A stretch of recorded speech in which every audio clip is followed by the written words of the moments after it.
कुआं एक है, पनिहारीन है अनेक, न्यारे न्यारे बर्तनों में पानी एक का एक। ये कहावत कई बार हमने बोली और सुनी होगी, लेकिन इसका मतलब बड़े ही सरल शब्दों में अगर समझना है तो नौजवान संत श्री आशाराम जी बापू का ये दुर्लभ सत्संग आप जरूर सुन लीजिएगा।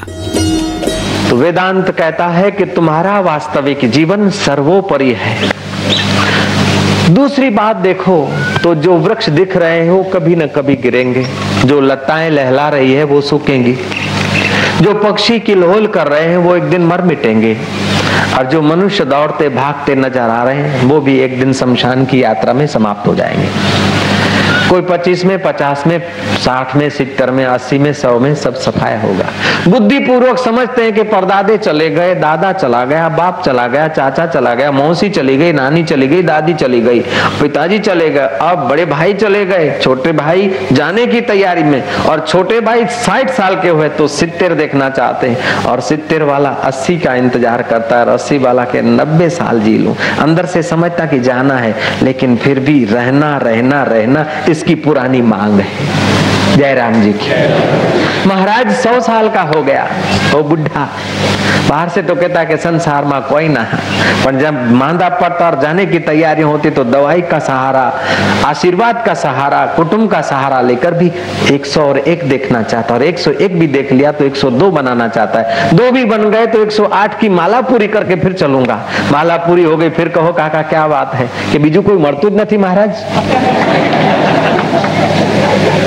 अब बुद्धि पूर्वक समझते हैं कि सबको जाना है जाना है जाना है, लेकिन जब मृत्यु आकर खड़ी होती है तो मृत्यु से अनजान हो जाते हैं। वेदांत कहता है कि तुम्हारा वास्तविक जीवन है उसकी कभी मौत हो नहीं सकती है, लेकिन तुम प्रकृति के इस हाड़ मास के या अंतवाहक के शरीर को मैं समझकर अगर जीवन जीना चाहते हैं तो वो जीवन टिकता नहीं, वास्तविक जीवन कभी मिटता नहीं। वो तुम्हारा वास्तविक जीवन तुम जान लो। उत्तिष्ठ जागृत प्राप्य वरान बोध्यत उपदेशंति ते ज्ञानम ज्ञानिनः तत्वदर्शिना। उठ और जाग उन तत्ववेताओं के पास जो तुझे वास्तविक जीवन का ज्ञान दे दे। एक और सिद्धांत की बात है, कितने भी जप कर लो, कितने भी तप कर लो, कितने भी शीर्षासन कर लो, लेकिन जो कुछ होगा माया के अंतर्गत होगा, अवास्तविक जीवन में होगा, और अवास्तविक जीवन का जो भी फल है वो अवास्तविक मिलेगा। झूठे शरीर से सच्चा नहीं मिलेगा। जैसा कारण होता है ऐसा कार्य होता है।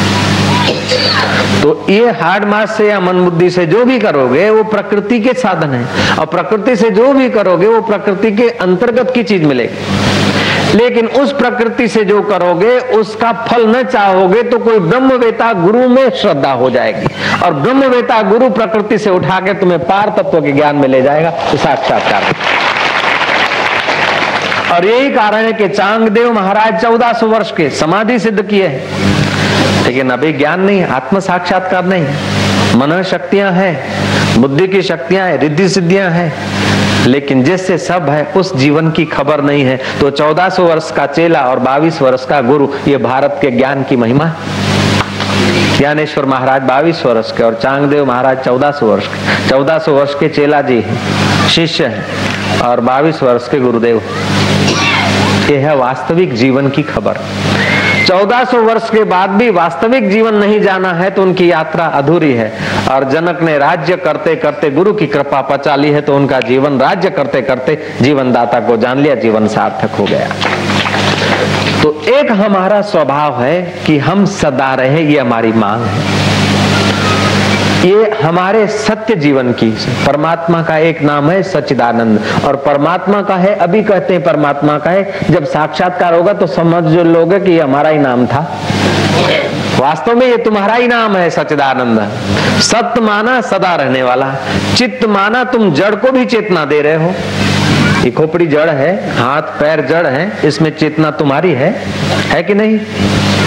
तो तुम चैतन्य हो।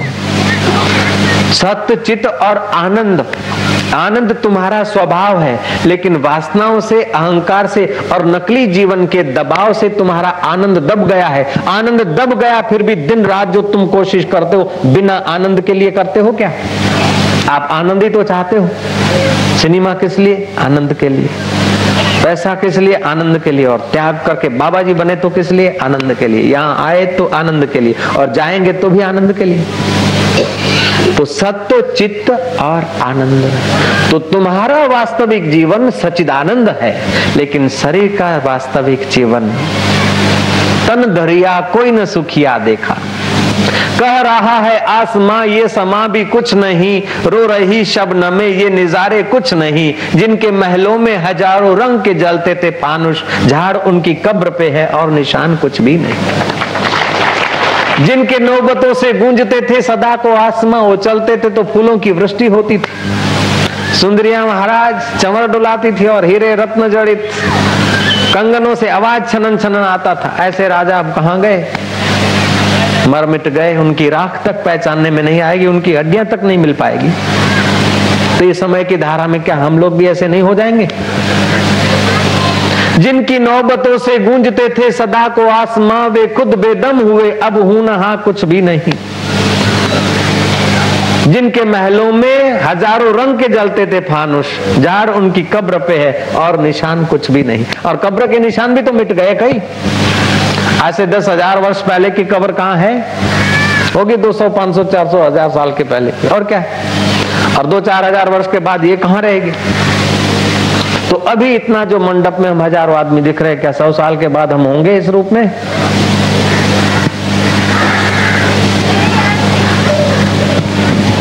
संसार धर्मशाला है, सराया है, सब पसार हो रहा है। तो मरण धर्मा मनुष्य नश्वर जीवन को, कल्पित जीवन को इतना सच्चा मान बैठा कि सच्चा जीवन खो गया।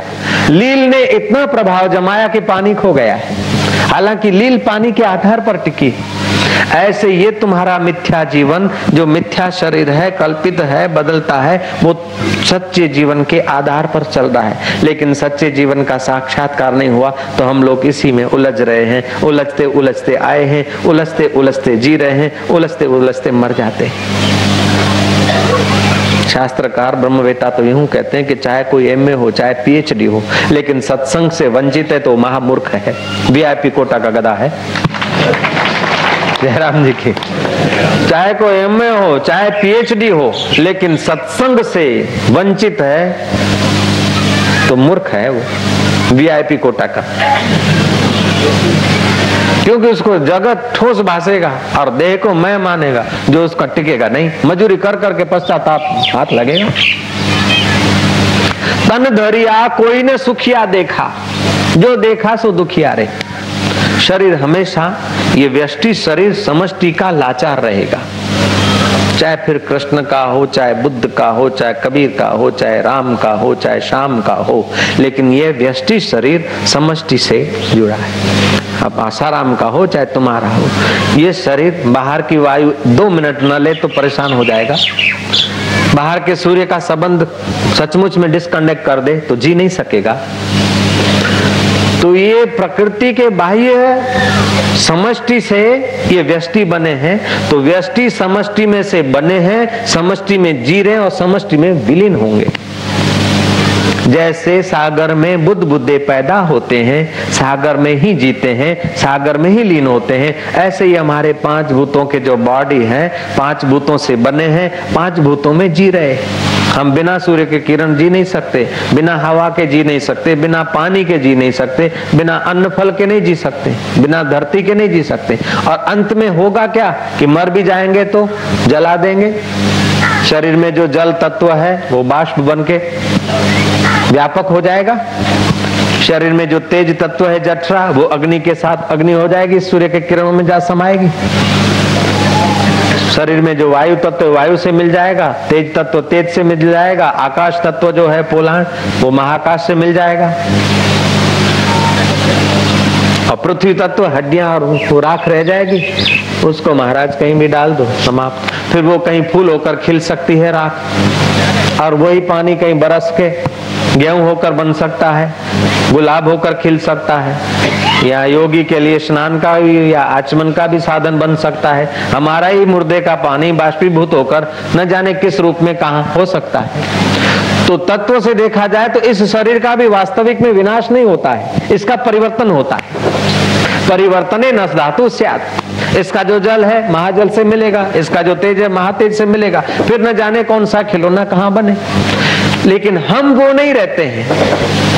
हमारा जो अंतवाहक शरीर है, सूक्ष्म शरीर है, उसमें कर्म और वासना के संस्कार रहते हैं। कर्म और वासना के जैसे संस्कार होते, उन्हीं संस्कारों से खिंचकर मृत्यु के बाद एक मुहूर्त हम मूर्छित होते हैं, फिर उन्हीं संस्कारों से खिंचकर उन जगहों पर हम चले जाते हैं। जैसे तुम्हारे सत्संग के संस्कार है तो तुम यहाँ खिंच के आ गए, किसी के चाय बीड़ी के संस्कार है तो वो होटल पे और पान के गले पे पहुंच गए, किसी के फिल्म के संस्कार जोर करते तो थिएटर में पहुंच गए, किसी के जेब काटने के संस्कार है तो उन्हीं यारों के बीच पहुंच गए। और महाराज किसी को मैंने पीना सीख लिया करके कांकरिया पे गप्पा ठोकने का संस्कार है तो वहीं पहुंचेंगे। ऐसे मरने के बाद भी जिनके जैसे जैसे संस्कार हैं, और संस्कार तो बहुत सारे होते, उन संस्कारों में जो तीव्र संस्कार होगा उसी प्रकार के वातावरण में उसका जन्म होगा। और गलती से अगर दूसरी जगह उसका जन्म हुआ तो गर्भ में ठहरेगा नहीं और आया और चला जाएगा।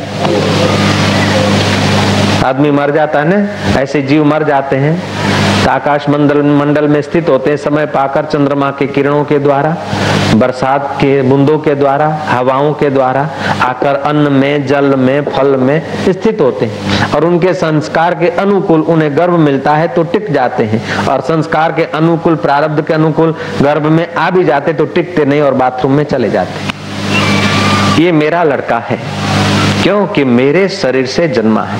तो यही अगर मेरा लड़का है, ऐसी अंदर से दृढ़ मान्यता है, तो क्यों ये मेरे शरीर से उत्पन्न हुआ। तो तेरे शरीर से तो भाई कई लड़के पसार हो गए जो बेचारे नाली में रवाना हो गए। जय श्री कृष्ण के ऊपर से मेरा बच्चा है क्योंकि मेरे शरीर से पसार हुआ। तो तुम्हारे शरीर से पसार हुआ अथवा मिसिस का उसमें रक्त है तो मिसिस का रक्त भी माहवारी का कई बार पसार हुआ बाथरूम में। और तुम्हारे शरीर से भी ऐसे जीव बेचारे कई, जो एक दो बेटा है उसके भाई कितने बेचारे नाली में चले गए।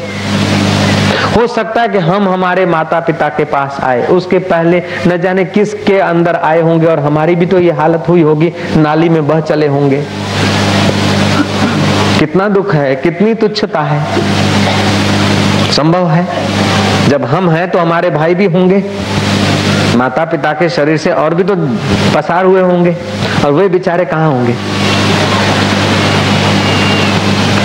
लेकिन तुम्हारा वो जो चैतन्य स्वरूप आत्मा है वो इतना शुद्ध है कि उसमें जैसी भावना करो ऐसा सत्य हो भासता है।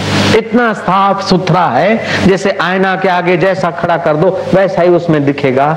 ऐसे ही वो चैतन्य के आगे तुम जैसे संस्कार या भाव खड़े कर दो उसमें ऐसा ही प्रतिबिंब होने लगेगा।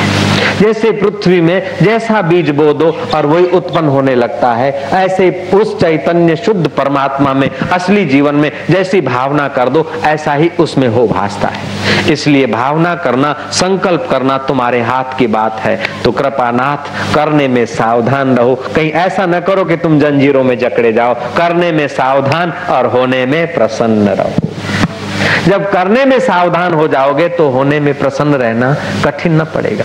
हम लोग करने में सावधान नहीं है, जहां तहां के संकल्प करते हैं, जहां तहां की मान्यता मान लेते हैं, जहां तहां की आकांक्षाएं कर लेते हैं, तो जीवन जहां तहां भटका जाता है।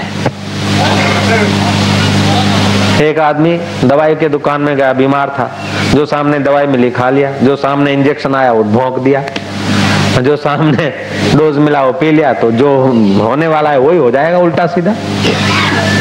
ऐसे हम जीवन जीने का ढंग नहीं जानते, तो जो जिस किसी को देखा ऐसी इच्छा कर ली, जिस किसी को देखा ऐसे कर्म कर लिए, तो परिणाम भी ऐसे आ जाते हैं। हम चाहते सदा सुख, चाहते सदा आनंद और चाहते सदा स्वतंत्रता। हम ऐसा जीवन चाहते हैं जिसमें मौत न हो, और हम ऐसा सुख चाहते हैं जिसमें दुख न हो, और हम ऐसा ज्ञान चाहते हैं जिसमें अज्ञान न हो। लेकिन आज देखो, आज तक ऐसा ज्ञान है कि अज्ञान से मिश्रित, ऐसा जीवन है कि मौत से मिश्रित, ऐसा सुख है कि दुखों से मिश्रित। क्यों? कि सतगुरुओं के गांव में गए नहीं। कबीर जी कहते सतगुरु मेरा सूरमा, करे शब्द की चोट, मारे गोला प्रेम का, हरे भरम की कोट। तुलसी तुलसी क्या करो तुलसी बन की घास, कृपा भई रघुनाथ की तो हो गए तुलसीदास, सियावर रामचंद्र। अपने आप की अगर कृपा हो जाए, अंतर्यामी रघुनाथ की कृपा हो जाए, बेड़ा पार हो जाए। कबीरा कुआ एक है पनियारी अनेक, न्यारे न्यारे बर्तनों में पानी एक का एक। सब घट मेरा साइया खाली घट ना कोई, बलिहारी वो घट की जाघट प्रगट होई। केवल प्रकट करना है, उसे बनाना नहीं है, उसे लाना नहीं है, उसे खोजना नहीं है, केवल प्रकट करना है। तो अप्रगट किन कारणों से है कि उल्टी मान्यताओं से वो अप्रगट है, उल्टी मान्यता हटते ही वो प्रकट हो जाएगा। तो अब उल्टी मान्यता कैसे हटाएं कि अपने को पटेल मानना छोड़ दो। पटेल भटेल सिंधी गुजराती ये बॉडी का नाम है, हमारा नाम नहीं, ये अंदर पक्का कर लो। अपने को स्त्री पुरुष लड़की लड़का सेठ नौकर अमीर साहूकार गुलाम गरीब ऐसा मत मानो। ये तो तुम पाठ अदा कर रहे हो, तुम इन सब को देख रहे हो। कभी गरीबी थी, कभी अमीरी है, कभी तंदुरुस्ती है, कभी बीमारी है, कभी वाहवाही है, कभी निंदा है। उस सब को तुम देखने वाले हो, वो वास्तविक जीवन की किरण है। महाराज हम तो फंस गए। किससे फंसे हो? कि मोह माया से। क्या मोह माया? के रुपए पैसे कुटुंब कबीला। अरे कितने ही पैसे आए तुम्हारे जेब में और कितने ही चले गए। पैसे चले गए, तुम कहाँ फंसे? तुम फंसे जाते तो तुम ही चले जाते। कुटुंबी से फंसे तो कुटुंबी अभी कहीं है, फिर भी तुम तो यहाँ हो ही। कैसे फंसे हो? फंसना और छूटना तुम्हारे विचारों पर आधारित है। तुम विचार ऐसे करो कि महाराज फंसे हुए जीवन में भी तुम स्वतंत्र हो सकते हो, नहीं तो महाराज स्वच्छंदी जीवन में स्वतंत्र जीवन में भी तुम्हें फसान का एहसास होगा। जो घूमती है सो घूमेगी और जो खड़ा है सो खड़ा है। शरीर माता के वहां रहेगा, पिता के वहां रहेगा, गुरु के वहां रहेगा, शिष्य के वहां रहेगा, लेकिन शरीर रहेगा, बढ़ेगा, बीमार होगा, मरेगा, सड़ेगा, फिर भी मेरा कुछ नहीं बिगड़ता है। ऐसा जो मैं वास्तविक जीवन हूं उसका मुझे साक्षात्कार होना चाहिए। आध्यात्मिक मासिक वीडियो मैगजीन ऋषि दर्शन प्रस्तुत करता है नया ऋषि दर्शन मोबाइल ऐप, जो सभी एंड्रॉइड एवं आईफोन डिवाइसेस के लिए उपलब्ध है, जिसमें आप गूगल अकाउंट के साथ स्मार्ट ऑटो लॉगिन से आसानी से साइन अप कर सकते हैं।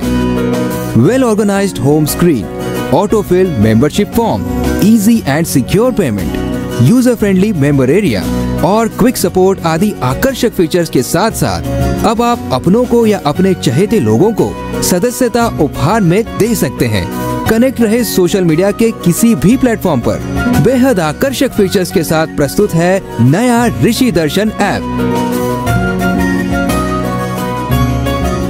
सभी के लिए 1 महीने बिल्कुल फ्री ऑफर के साथ।